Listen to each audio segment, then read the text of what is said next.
मानवीय संवेदनाओं को झंकृत करती मुंशी प्रेमचंद की कहानी बूढ़ी काकी। ये कहानी बचपन में भी कभी पढ़ी थी और जब कभी अवसर मिला इस कहानी को पढ़ने का तो इस कहानी ने मेरे मन में हमेशा दीनता के भाव उजागर किए, जिससे ये लगा कि जो भी ये कहानी पढ़ेगा यदि उसके मन के भाव इस कहानी के श्रवण से उद्वेलित होते हैं तो वह सचमुच ही भावुक है, संवेदनशील है। तो आइए इस कहानी का एक बार वाचन करने का प्रयास कर रहा हूँ। आशा है जो श्रोता इस कहानी को सुने उनको यह कहानी तो अच्छी लगेगी ही, क्योंकि यह कालजयी रचना मुंशी प्रेमचंद की है, परंतु उन्हें सुनने में भी अच्छी लगेगी, यह आशा करता हूँ। बूढ़ी काकी। बुढ़ापा बहुधा बचपन का पुनरागमन हुआ करता है। बूढ़ी काकी में जिह्वा स्वाद के सिवा और कोई चेष्टा शेष न थी और न अपने कष्टों की ओर आकर्षित करने का रोने के अतिरिक्त कोई दूसरा सहारा है। समस्त इंद्रियां, नेत्र, हाथ और पैर जवाब दे चुके थे। पृथ्वी पर पड़ी रहती और जब घर वाले कोई बात उनकी इच्छा के प्रतिकूल करते या भोजन का समय टल जाता, उसका परिणाम पूर्ण न होता अथवा बाजार से कोई वस्तु आती और उन्हें न मिलती तो रोने लगती थी। उनका रोना सिसकना साधारण न था, वह गला फाड़ फाड़ कर रोती थी। उनके पतिदेव को स्वर्ग सिधारे कालांतर हो चुका था। बेटे तरुण हो होकर चल बसे थे। अब एक भतीजे के सिवा और कोई न था। उसी भतीजे के नाम उन्होंने अपनी सारी संपत्ति लिख दी थी। भतीजे ने संपत्ति लिखाते समय तो खूब लंबे चौड़े वादे किए, परंतु वे सब वादे केवल कुली डिपो के दलालों के दिखाए हुए शब्द बाग थे। यद्यपि उस संपत्ति की वार्षिक आय 150-200 रुपये से कम न थी, तथापि बूढ़ी काकी को पेट भर भोजन भी कठिनाई से मिलता था। इसमें उनके भतीजे पंडित बुद्धिराम का अपराध था अथवा उनकी अर्धांगिनी श्रीमती रूपा का, इसका निर्णय करना सहज नहीं। बुद्धिराम स्वभाव से सज्जन थे, किंतु उसी समय तक जब तक कि उनके कोष पर कोई आँच न आए। रूपा स्वभाव से तीव्र थी सही, पर ईश्वर से डरती थी। अतएव बूढ़ी काकी को उनकी तीव्रता उतनी न खलती थी जितनी बुद्धिराम की भलमन साहत। बुद्धिराम को कभी कभी अपने अत्याचार का खेद होता था। विचारते कि इसी संपत्ति के कारण मैं इस समय भला मानुस बना बैठा हूँ। यदि मौखिक आश्वासन और सूखी सहानुभूति से स्थिति में सुधार हो सकता तो उन्हें कदाचित कोई आपत्ति न होती, परंतु विशेष व्यय का भय उनकी सचेष्टा को दबाए रखता था। यहाँ तक कि यदि द्वार पर कोई भला आदमी बैठा होता और बूढ़ी काकी उस समय अपना राग लापने लगती तो वह आग हो जाते और घर में आकर जोर से डांटते। लड़कों को बुढ़ों से स्वाभाविक विद्वेष होता ही है, और फिर जब माता पिता का यह रंग देखते तो बूढ़ी काकी को और भी सताया करते। कोई चुटकी काट कर भागता, कोई उन पर पानी की कुल्ली कर देता। काकी चीख मार कर रोती, परंतु यह बात प्रसिद्ध थी कि वह केवल खाने के लिए रोती हैं, अतएव उनके संताप और आर्तनाद पर कोई ध्यान नहीं देता था। हाँ, काकी कभी कभी क्रोधातुर होकर बच्चों को गालियां देने लगती तो रूपा घटना स्थल पर अवश्य आ पहुंचती। इस भय से काकी अपनी जिह्वा कृपाण का कदाचित ही प्रयोग करती थी। यद्यपि उपद्रव शांति का यह उपाय रोने से कहीं अधिक उपयुक्त था। संपूर्ण परिवार में यदि काकी से किसी को अनुराग था तो वह बुद्धिराम की छोटी लड़की लाडली थी। लाडली अपने दोनों भाइयों के भय से अपने हिस्से की मिठाई चबेना बूढ़ी काकी के पास बैठकर खाया करती थी। यही उसका रक्षागार था, और यद्यपि काकी की शरण उसकी लोलुपता के कारण बहुत महंगी पड़ती थी, तथापि भाइयों के अन्याय से कहीं सुलभ थी। इसी स्वार्थानुकूलता ने उन दोनों में प्रेम और सहानुभूति का आरोपण कर दिया था। रात का समय था। बुद्धिराम के द्वार पर शहनाई बज रही थी और गांव के बच्चों का झुंड विस्मयपूर्ण नेत्रों से गाने का रसास्वादन कर रहा था। चारपाइयों पर मेहमान विश्राम करते हुए नाइयों से मुक्कियां लगवा रहे थे। समीप ही खड़ा हुआ भाट विरदावली सुना रहा था और कुछ भावज्ञ मेहमानों के वाह वाह पर ऐसा खुश हो रहा था मानो इस वाह वाह का यथार्थ में वही अधिकारी है। दो एक अंग्रेजी पढ़े नवयुवक इन व्यवहारों से उदासीन थे। वे इस गंवार मंडली में सम्मिलित होना अपनी प्रतिष्ठा के प्रतिकूल समझते थे। आज बुद्धिराम के बड़े लड़के सुखराम का तिलक आया है, यह उसी का उत्सव है। घर के भीतर स्त्रियां गा रही थीं और रूपा मेहमानों के लिए भोजन के प्रबंध में व्यस्त थी। भट्टियों पर कड़ाह चढ़ रहे थे। एक में पूरियां कचौरियां निकल रही थीं, दूसरे में अन्य पकवान बन रहे थे। एक बड़े हंडे में मसालेदार तरकारी पक रही थी। घी और मसाले की क्षुधावर्धक सुगंधी चारों ओर फैली हुई थी। बूढ़ी काकी अपनी कोठरी में शोकमय विचार की भांति बैठी हुई थी। वह स्वाद मिश्रित सुगंधी उन्हें बेचैन कर रही थी। वह मन ही मन विचार कर रही थी, संभवतः मुझे पूड़ियाँ न मिलेंगी। इतनी देर हो गई, कोई भोजन लेकर नहीं आया। मालूम होता है सब लोग भोजन कर चुके, मेरे लिए कुछ न बचा। यह सोचकर उन्हें रोना आया, परंतु अपशकुन के भय से वे रो न सके। आहा, कैसी सुगंधी है! अब मुझे कौन पूछता है? जब रोटियों के ही लाले पड़े हैं, तब ऐसे भाग्य कहाँ कि भरपेट पूड़ियाँ मिले। यह विचार कर उन्हें रोना आया। कलेजे में एक हुक सी उठने लगी, परंतु रूपा के भय से उन्होंने फिर मौन धारण कर लिया। बूढ़ी काकी देर तक इन्हीं दुखदायक विचारों में डूबी रही। घी और मसालों की सुगंधी रह रहकर मन को आपे से बाहर किए देती थी। मुंह में पानी भर भर आता था। पूड़ियों का स्वाद स्मरण कर हृदय में गुदगुदी होने लगती थी। किसे पुकारूं? आज लाडली बेटी भी नहीं आई।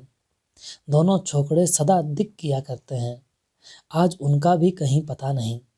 कुछ मालूम तो होता कि क्या बन रहा है। बूढ़ी काकी की कल्पना में पूड़ियों की तस्वीर नाचने लगी। खूब लाल लाल, फूली फूली, नरम नरम होंगी। रूपा ने भली भांति मोयन दिया होगा। कचौरियों में अजवाइन और इलायची की महक आ रही होगी। एक पूरी मिलती तो जरा हाथ में लेकर देखती। क्यों न चलकर कड़ाह के सामने ही बैठूं? पूड़ियाँ छन छन कर तैरती होंगी, कड़ाह से गरम गरम निकलकर थाल में रखी जाती होंगी। फूल हम घर में भी सूंघ सकते हैं, परंतु वाटिका में कुछ और बात होती है। इस प्रकार निर्णय करके बूढ़ी काकी उकड़ू बैठकर हाथों के बल सरकती हुई बड़ी कठिनाई से चौखट उतरी और धीरे धीरे रेंगती हुई कड़ाह के पास जा बैठी। यहाँ आने पर उन्हें उतना ही धैर्य हुआ जितना भूखे कुत्ते को खाने वाले के सम्मुख बैठने पर होता है। रूपा उस समय कार्यभार से उद्विग्न हो रही थी। कभी इस कोठे में जाती, कभी उस कोठे में, कभी कड़ाह के पास आती, कभी भंडार में जाती। किसी ने बाहर से आकर कहा, महाराज ठंडई मांग रहे हैं। ठंडई देने लगी। इतने में फिर किसी ने आकर कहा, भाट आया है, उसे कुछ दे दो। भाट के लिए सीधा निकाल रही थी कि एक तीसरे आदमी ने आकर पूछा, अभी भोजन तैयार होने में कितना विलंब है? जरा ढोल मजीरा उतार दो। बेचारी अकेली स्त्री दौड़ते दौड़ते व्याकुल हो रही थी, झुंझलाती थी, कुढ़ती थी, परंतु रोष प्रकट करने का अवसर न पाती थी। भय होता कहीं पड़ोसी ने यह न कहने लगे कि इतने में ही उबल पड़ी। प्यास से उसका कंठ सूख रहा था, गर्मी के मारे फूकी जाती थी, परंतु इतना अवकाश भी नहीं था कि जरा पानी पी ले अथवा पंखा लेकर जले। यह भी खटका था कि जरा आंख हटी और चीज़ों की लूट मची। इस अवस्था में बूढ़ी काकी को कड़ाह के पास देखा तो जल गई। क्रोध न रुक सका। इसका भी ध्यान न रहा कि पड़ोसी ने बैठी हुई हैं। मन में क्या कहेंगी?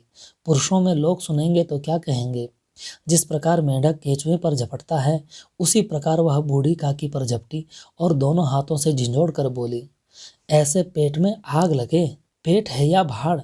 कोठरी में बैठते क्या दम घुटता है? अभी मेहमानों ने नहीं खाया, भगवान को भोग नहीं लगा, तब तक धैर्य न हो सका। आकर छाती पर सवार हो गई। जल जाए ऐसी जीभ।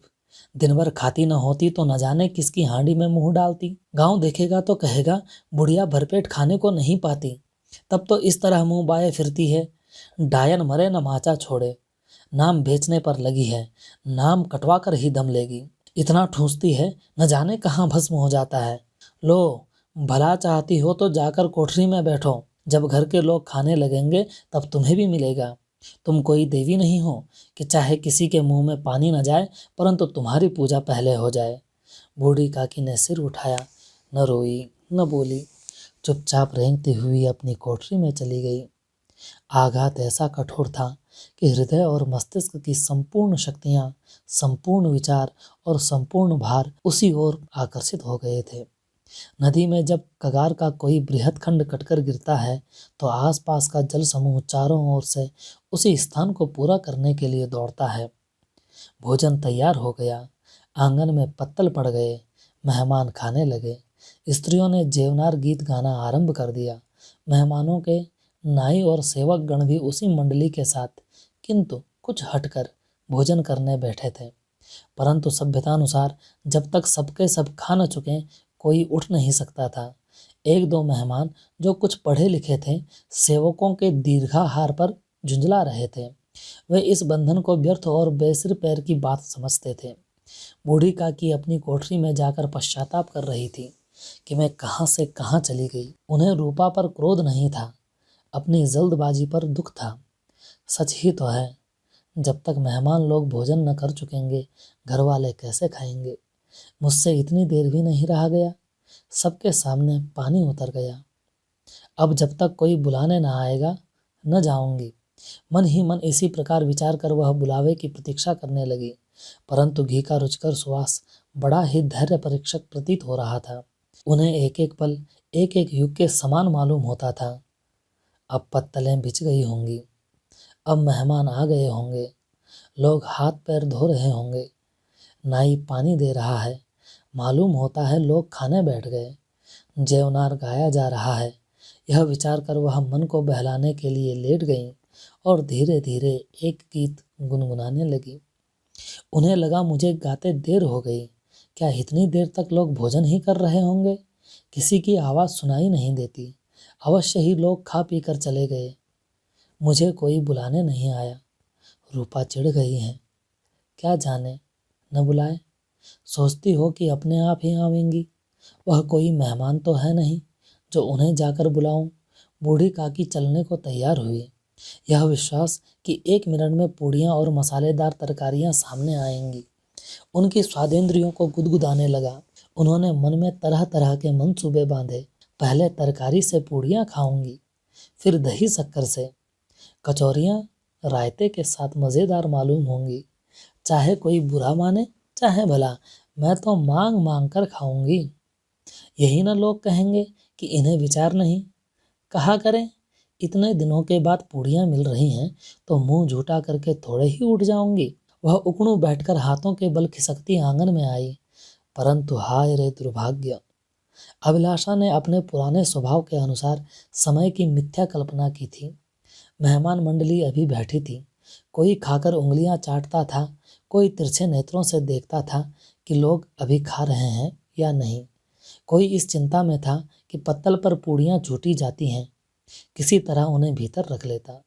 कोई दही खाकर जीभ चटकारता था, परंतु दोना मांगते संकोच करता था कि इतने में बूढ़ी काकी रेंगती हुई उनके बीच में जा पहुंची।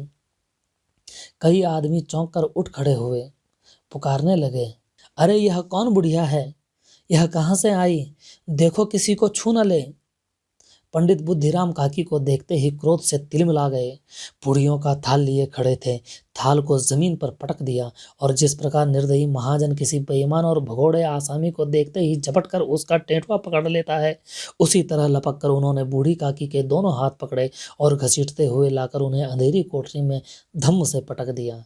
आशा रूपी वाटिका लू के एक झोंके से नष्ट विनष्ट हो गई। मेहमानों ने भोजन किया, घर वालों ने भोजन किया, बाजे वाले, धोबी, चमार भी भोजन कर चुके, परंतु बूढ़ी काकी को किसी ने न पूछा।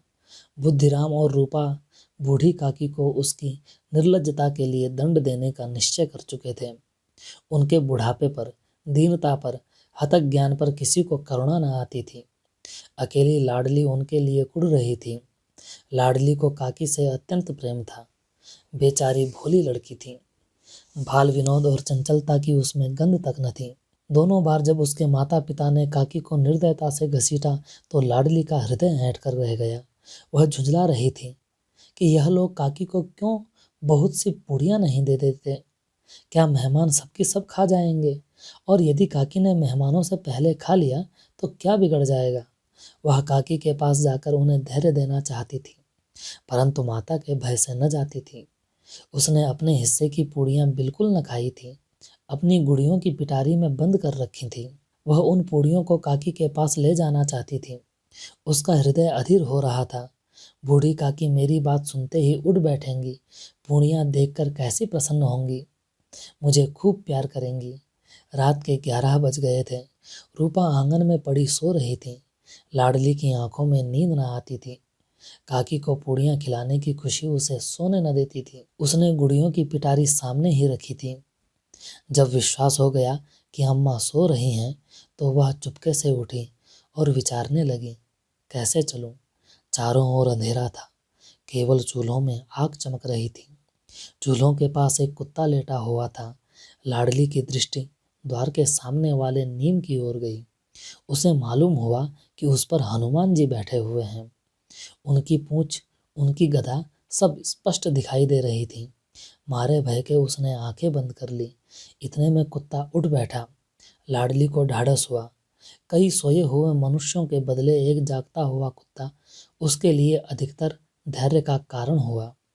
उसने पिटारी उठाई और बूढ़ी काकी की कोठरी की ओर चली। बूढ़ी काकी को केवल इतना स्मरण था कि किसी ने मेरे हाथ पकड़कर घसीटे। फिर ऐसा मालूम हुआ जैसे कोई पहाड़ पर उड़ाए लिए जाता है। उनके पैर बार बार पत्थरों से टकराए। तब किसी ने उन्हें पहाड़ पर पटका। वे मूर्छित हो गई। जब वे सचेत हुई तो किसी की जरा भी आहट न मिलती थी। समझा कि सब लोग खा पीकर सो गए और उनके साथ मेरी तकदीर भी सो गई। रात कैसे कटेगी? राम, क्या खाऊं? पेट में अग्नि धधक रही है। हाँ, किसी ने मेरी सुध न ली। क्या मेरा ही पेट काटने से धन जुट जाएगा? इन लोगों को इतनी भी दया नहीं आती कि न जाने बुढ़िया कब मर जाए, उसका क्यों जी दुखाएं। मैं पेट की रोटियां ही खाती हूँ कि और कुछ। इस पर यह हाल, मैं अंधी अपाहिज ठहरी, न कुछ सुनूं न कुछ बूझूं। यदि आंगन में चली गई तो बुद्धिराम से इतना कहते न बनता था कि काकी, अभी लोग खा रहे हैं, फिर आना। मुझे घसीटा, पटका। उन्हीं पूड़ियों के लिए रूपा ने सबके सामने गालियां दी। उन्हीं पूड़ियों के लिए इतनी दुर्गति करने पर भी उनका पत्थर का कलेजा न पसीजा। सबको खिलाया, मेरी बात तक न पूछी। जब तभी न दी तो अब क्या देंगी? सहसा उनके कानों में आवाज आई, काकी उठो, मैं पूड़ियाँ लाई हूँ। काकी ने लाडली की बोली पहचानी।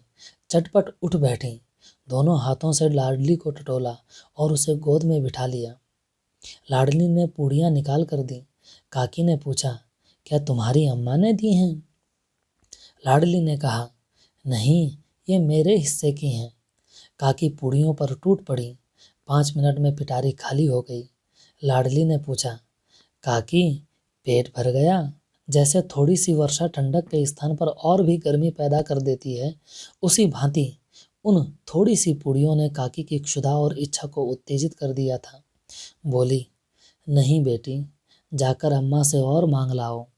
लाडली ने कहा, अम्मा सोती हैं, जगाऊंगी तो मारेंगी। काकी ने पिटारी को फिर टटोला। उसमें कुछ खुरचन गिरे थे। उन्हें निकालकर वे खा गईं। बार बार होंठ चाटती थी, चटकारें भरती थी। हृदय मसोस रहा था कि और पूड़ियाँ कैसे पाऊं। संतोष सेतु जब टूट जाता है तब इच्छा का बहाव अपरिमित हो जाता है। मत वालों को मत का स्मरण कराना उन्हें मदांध बनाना है। काकी का अधीर मन इच्छा के प्रबल बहाव में बह गया। उचित और अनुचित का विचार जाता रहा। वे कुछ देर तक उस इच्छा को रोकती रहीं। सहसा लाडली से बोली, मेरा हाथ पकड़कर वहां ले चलो जहां मेहमानों ने बैठकर भोजन किया है। लाडली उनका अभिप्राय समझ न सकी। उसने काकी का हाथ पकड़ा और ले जाकर झूठे पत्तलों के पास बिठला दिया। दीन क्षुधातुर हतज्ञान बुढ़िया पत्तलों से पूड़ियों के टुकड़े चुन चुन कर भक्षण करने लगी। ओह, दही कितना स्वादिष्ट था, कचौरियाँ कितनी सलोनी, खस्ता कितना सुकोमल। काकी बुद्धिहीन होते हुए भी इतना जानती थी कि मैं जो काम कर रही हूँ वो मुझे कदापि नहीं करना चाहिए। मैं दूसरों के जूठे पत्तल चाट रही हूँ, परंतु बुढ़ापा तृष्णा रोग का अंतिम समय है, जब संपूर्ण इच्छाएं एक ही केंद्र पर आ जाती हैं। बूढ़ी काकी का यह केंद्र उनकी स्वादेंद्रिय थी। ठीक उसी समय रूपा की आंख खुली। उसे मालूम हुआ कि लाडली मेरे पास नहीं है। वह चौंकी, चारपाई के इधर उधर ताकने लगी कि कहीं नीचे तो नहीं गिर गई। उसे वहां न पाकर वह उठ बैठी तो क्या देखती हैं कि लाडली जूठे पत्तलों के पास चुपचाप खड़ी है और बूढ़ी काकी पत्तलों पर पूड़ियों के टुकड़े उठा उठा कर खा रही है। रूपा का हृदय सन्न हो गया। किसी गाय की गर्दन पर छुरी चलते देखकर जो अवस्था उसकी होती, वही उस समय हुई। एक ब्राह्मणी दूसरों का जूठा पत्तल टटोले, इससे अधिक शोकमय दृश्य असंभव था। पूड़ियों के कुछ ग्रासों के लिए उसकी चचेरी सास ऐसा पतित और निकृष्ट कर्म कर रही है, यह वह दृश्य था जिसे देखकर देखने वालों के हृदय कांप उठते। ऐसा प्रतीत होता मानो जमीन रुक गई, आसमान चक्कर खा रहा है, संसार पर कोई नई विपत्ति आने वाली है। रूपा को क्रोध न आया। शोक के सम्मुख क्रोध कहाँ, करुणा और भय से उसकी आंख भर आई। इस अधर्म के पाप का भागी कौन? उसने सच्चे हृदय से गगन मंडल की ओर हाथ उठाकर कहा, परमात्मा, मेरे बच्चों पर दया करो। इस अधर्म का दंड मुझे मत दो, नहीं तो हमारा सत्यानाश हो जाएगा। रूपा को अपनी स्वार्थपरता और अन्याय इस प्रकार प्रत्यक्ष रूप से कभी न दिखाई पड़ा था। वह सोचने लगी, हाय, कितनी निर्दय हूं मैं।